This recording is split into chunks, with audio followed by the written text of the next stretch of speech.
Good evening, Muttonistas. Welcome to a cool evening in December in Turin. I'm not sure if Turin is a popular tourist hotspot. At the best of times, certainly isn't in December. So yes, of course, we're here for football to follow City, who are really wading through treacle at the moment. Defensive mistakes all over the place. Disappointing 2-2 draw against Palace on Saturday. Derby coming up at the weekend. Can we do anything tonight, Muttonistas? I'm a bit pessimistic, I'd say, but let's hope City can pull one out of the bag tonight. Join me for the vlog.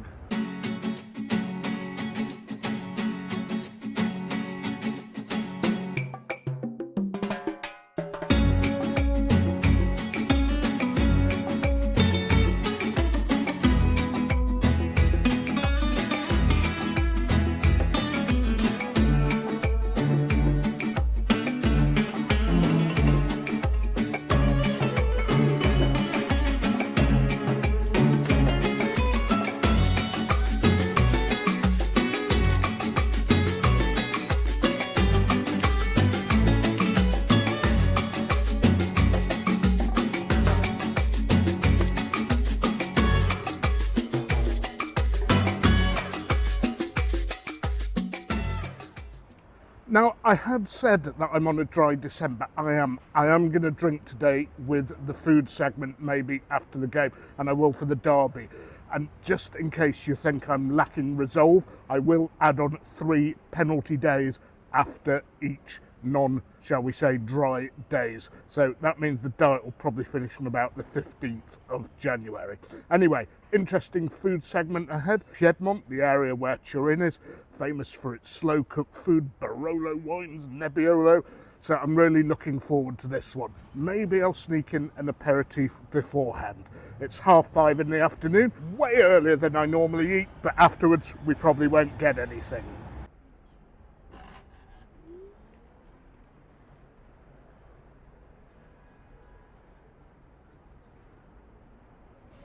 Right, Muttonistas, a quick aperitif. I'm actually having Cruz Campo, not a local beer.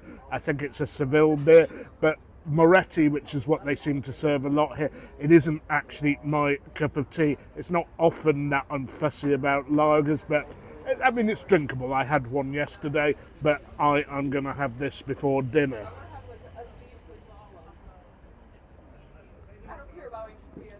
And it's consistent as mass-produced lagers are. Anyway, on to the football. And City, yes, wading through treacle on a sticky wicket. And I am not sure how we're going to get anything out of this game. I think we may well score, even though the attacking players haven't been stepping up to the plate. Some bad misses from Haaland in recent games. Savio, when he gets on the ball near goal, seems to shoot wildly. And then others who are playing, like Jeremy Doku, even though he had a good game, have been wasteful in recent weeks. It's obviously essential that Kevin De Bruyne starts. He's not performed well when he's come on to do a cameo at the end, but he's been playing well when he started. And one thing is very important here, just to try and take a point. I know if we win our last 3 games that we might scrape into the top 8. In fact, we probably will. But I just want to make sure we get through. I don't want a nervy home game at Bruges, or against Bruges rather, at the end, where we need 3 points to come in the top 24. And yes, most of the problems are further at the back. Nunes in central midfield hasn't worked so well. When he's played wide, he's actually been okay. Gundogan isn't really a holding midfield, more of a box-to-box player. He can play well as a holding midfielder in tandem with somebody more defensive-minded. But who? We don't have Kovacic, I believe. He trained a bit. We don't think we've got a Kanji. We certainly haven't got Ake. We haven't got Johnny Stones, so it's an absolute mess. Rico Lewis will probably play because he can't play the derby because of those 2 yellows, that very harsh yellow against Palace. So I'm afraid we're stuck with Walker, Diaz and Guardiola. And Walker in particular, and to an extent Guardiola, been very sloppy at the back, so I fear more mistakes tonight. Sorry folks, I'm going to go for 3-1 Juventus. Anyway, come on City, shock me, surprise me, pull one out of the bag, and Muttonistas, at least I can be depended on for a good food segment. Right, Muttonistas, plan A didn't work, plan B didn't work, but plan C did. We were going to go to a place that's open all day, looked really good, then went to another place that's open all day, and both of them were absolutely full. Thankfully, plan C has worked at the Bistro Catalina or Caterina, and the menu looks good, but they don't start serving food till 7, but they are going to look after us and make sure we're on our way at 8 for a 9 o'clock kickoff. So what better thing to do than go across the road to La Vineria for a little aperitif, and something you might find educative and informative.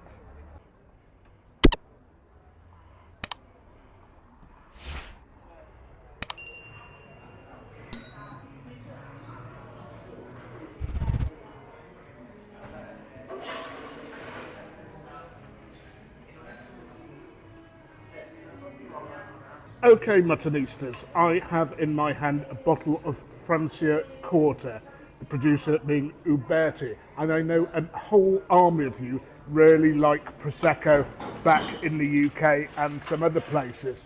But I hate to rain on your parade, but Prosecco for me is not very nice. If you want an Italian sparkler, Francia Corta miles better. And what better way to have an aperitif before the sumptuous local styled meal that we're about to enjoy. That is better, so much better than Prosecco. If you see it, folks, go for it. I don't want to stop you drinking Prosecco, but there are better bets in Italy.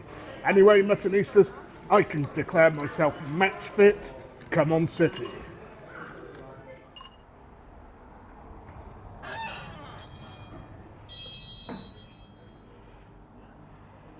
Okay, Muttonistas, we just put the order in at 7:20, so we're going to have to go at lightning speed here. We have ordered a glass of white wine each, a dry white wine, and then a bottle of Barolo, the most famous red wine from Piedmont. Some local specialities as well, and I should have probably not said this, but one of us at the table is having a Coca-Cola. Hopefully it's an Atlanta Vintage 2024. Ordered quickly because we have about 45-50 minutes to get through all this lot, but I'm with some seasoned campaigners here, so I think everything will be all right. Glass of white to wet the whistle. I know we've already had an aperitif, but another one won't harm. And we also have a bottle of Barolo, the superstar wine of the Piedmont region. And don't drink it all, Andy. When you open it, it's a different animal. Right, Muttonistas, the first dishes have arrived. All local specialities as far as I'm aware, down to the table. We have vitello tonnato, boiled veal with a tuna sauce, absolute classic. We've got fried dumplings, like fried gnocchi style dumplings with Italian ham. We have a local beef tartare, and you know what a tartare fanatic I am. And we have peppers stuffed with tomatoes with a hummus style pepper sauce on top. Really looking forward to this.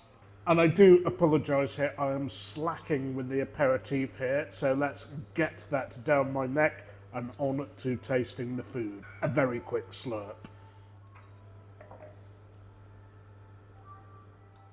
Right, Muttonistas, the team news has come out, but before we get on to that, I'm going to have the pepper first, the stuffed pepper, because it goes with the white, of which I still have a drop left.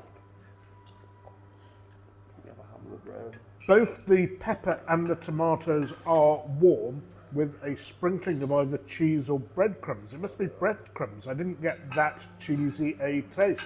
Anyway, a quick slurp and on to the team news. A bit uncouth now, onto the ham and the fried gnocchi. Don't be shy, lad. So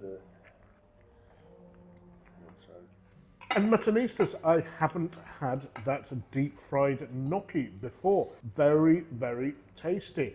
And the ham, really good as well. Okay, not as good as Iberico, as you know I like in Spain, that's the best, but this is pretty good. And I'm pleased to report the wine's racing into form as well. Anyway, Muttonistas, on to team news, and the most interesting thing is actually who's playing in goal. It's Edison and not Ortega. I suspect that the rather poor distribution of the ball at Palace might have cost Ortega his place, or maybe he's just gone for the experience. As predicted at the back, Walker, Lewis, Gvardiol and Diaz. No choice there. I hope Kyle Walker doesn't have another stinker. And in defensive midfield, we have Gundogan and Bernardo. I think Bernardo has to be played further back because we can't keep conceding big chance after big chance every time we lose the ball up front. And further forward, we've got Grealish. Again, a good selection, I think, because of his ball retention. Kevin De Bruyne, who we need to step up to the plate, but he has been playing well. Jeremy Doku and Erling Haaland, who's got to be sharp today. He's got to be sharp. Those chances, we need to put them away. Anyway, I'm still not optimistic because I think there's going to be some carvery at the back. But it has been mentioned to me that Juventus are maybe not the sharpest tool in the box when it comes to finishing and attacking. They're pretty good at the back. Anyway, let's hope it all goes well. I think we're going to have to settle for the top 24, but a point will still be useful. Come on, City.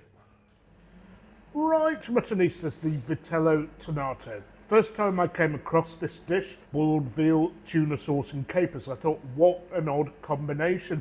But it is actually a classic. It works really, really well. Yeah, that was fantastic. There are 3 of us here. I wish I could have had a whole plate of that to myself. Anyway, a quick slurp. And again, the wine's getting better and better, and what a match, Muttonistas. And now, for me, what should be the pièce de résistance, the tartare. And I know Muttonistas raw meat is a speciality here, particularly beef. Never had it with anchovies before, but I think it works pretty well. As it does with the wine. I have to say, for me, the raw pork in Spain is always the daddy, but this is pretty good. Anyway, a little pasta before we close this particular chapter and then head off to the game. So the sort of mains have arrived, 2 pasta dishes. Okay, so Hector, the manager of the restaurant or the head waiter, is here with us to describe what is in these 2 pasta dishes. So this is the typical ravioli from Piedmont. The name is agnolotti. Our pasta stuffed with meat, with roast meat, veal and pork and Parmigiano cheese. That one are tagliatelle with barolo inside with a white ragu. So a ragu by veal without tomato. Okay? Beautiful. And thank you, Hector. Thank you. Thanks, mate. Enjoy. And this is going to be lavishly slathered with parmesan. This is.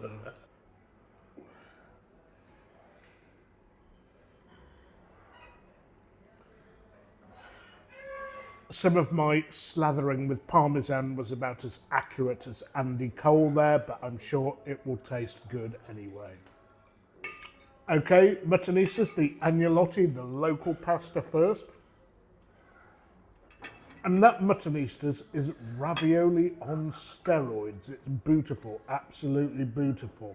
Filled, of course, with pork and beef. And now on to the tagliatelle. And the chances of me getting this all into my mouth without staining it is about as likely as a Harry Maguire hat-trick. He's had a brace a couple of times. And by heck, that is gorgeous. So gorgeous that I've just noticed out of shot from the camera that Fergus has absolutely loaded his plate with it. Anyway, I'm going to get on with this because we are really tight for time to get to the game. Maybe I'll slip in a quick limoncello, but that will be between us and off camera. Oh, and just before we go, Muttonistas, so much to Italian food than what you get at your local battalion. Okay, I've got friends who like prawn cocktail and spag bol.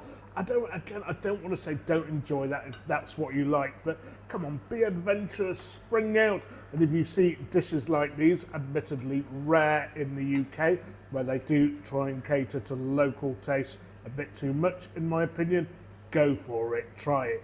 You might find you've actually found something that you really like that you'll have in the future.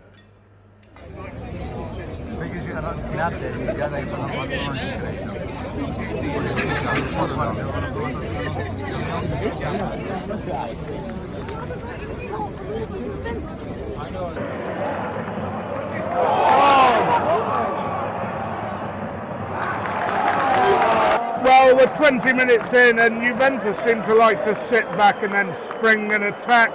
That was pretty decent in the end. They played through our press.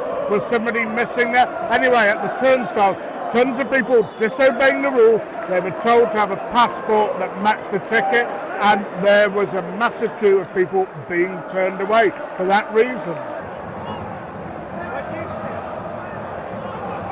Go on!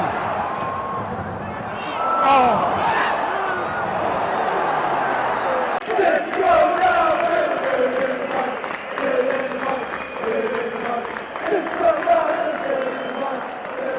31 in, City actually looking pretty good so far. Juventus playing a slightly odd game, pressing a bit but then sitting back. We've had some good moments, no final killer ball. I'm just a bit worried that they're going to take their chances with a mistake and we're not.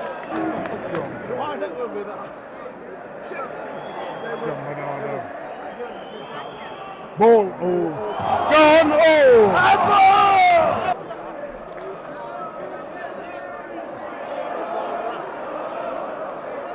Go on, Kev. Go on! Oh!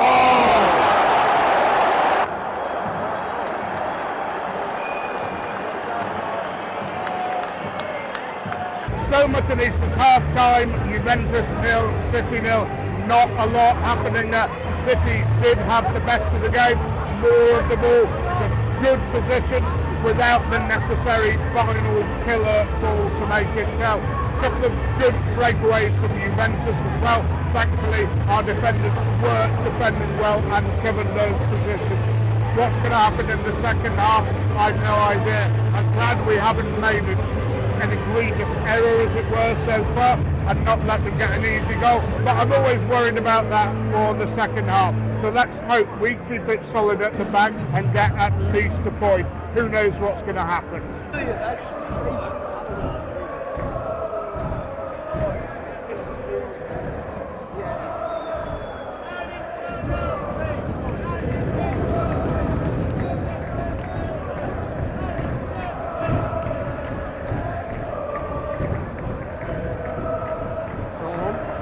Go on. Go on. Go on.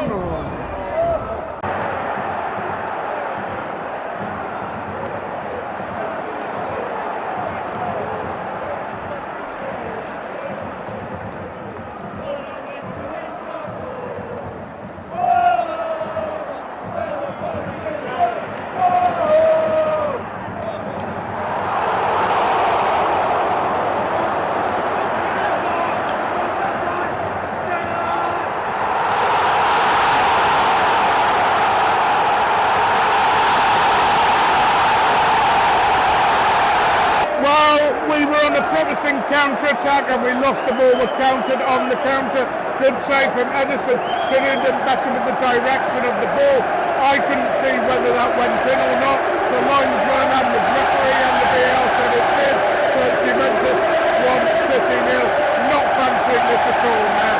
Having said that, it was a quiet game before that. Go on. Go on.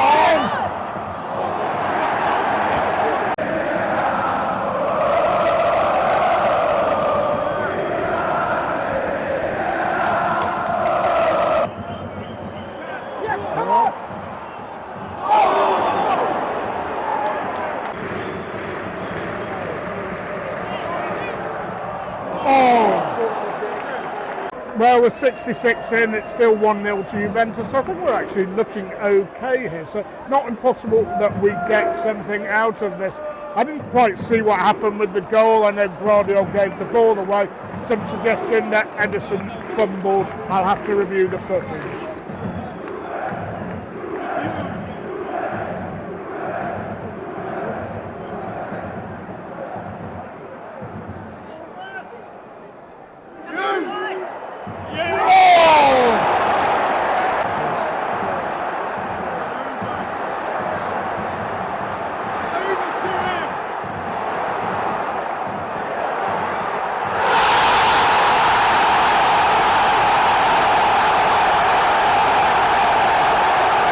Again, in a forward position, sloppy giving away of the ball, allowed a counter-attack, and I think that could have been dealt with better. 2-0, I think that's it.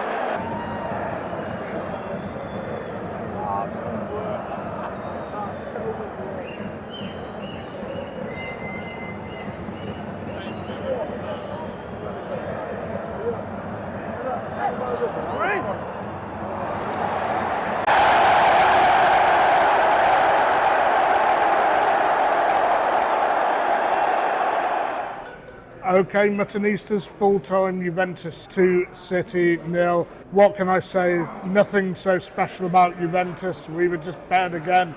They sat there, waited for mistakes, and we committed them, and they did defend pretty well. They're far too slow and predictable going forward. And my goodness, do we need January reinforcements? I blame a lot of this on the recruitment or poor recruitment in the last few seasons.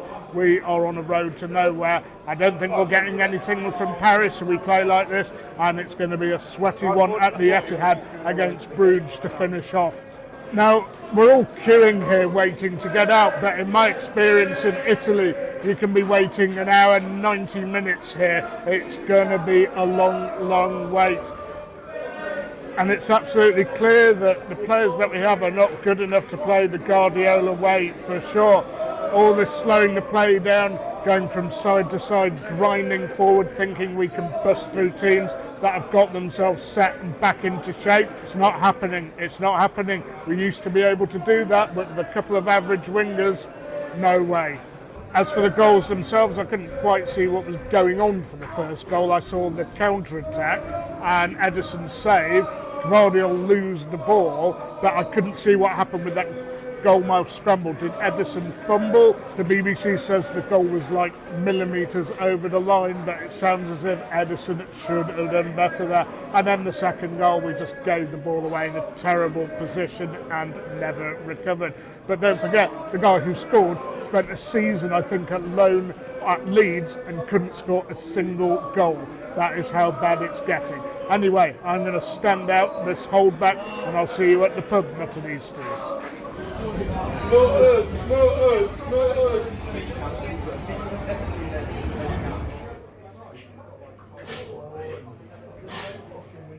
Well, the Huntsman was far too busy. It was about 6 deep at the bar, and you pay a lot there. €6 for a 400 millilitre lager in a plastic cup. So I came to the kebab shop next door. Sure, all the singing and action is at the Huntsman, and good to see City fans in good voice. But this beer, Mena Brea, I'll just twizzle it round. I've not had it before. It's actually quite nice, and it's nice to drink out of glass.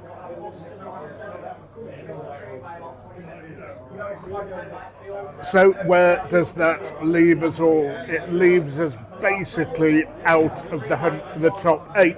I'm only a point ahead of 25th, we're in 22nd, and then 25th, PSG, who could overtake us with a win, which I think they may well get, unless we get some fantastic news on the injury front, or some fantastic signings in January. So a sweaty night, where we're going to have to beat Bruges probably at home to get through to the playoff for the last 16. More games with a thin squad, not good. So that leaves us with the derby to come, and from where I'm sitting, I do not fancy it at all. not the best game to have after this. Okay, you can't win everything every year, and coming to Juventus is never supposed to be an easy fixture. But I don't think this is the best Juventus side I've ever seen. Well, it's far from the best City side as well, I suppose. And so, given we made the mistake, they capitalised and we couldn't produce anything, they deserve their win. And I will indeed see you on Sunday for the derby. I'm covering that. But until then, I'm going to love you and leave you. So please don't forget to like, to push me up that algorithm, to share, tell your friends about me, to subscribe, of course. But most importantly, don't forget, you can't beat a bit of mutton.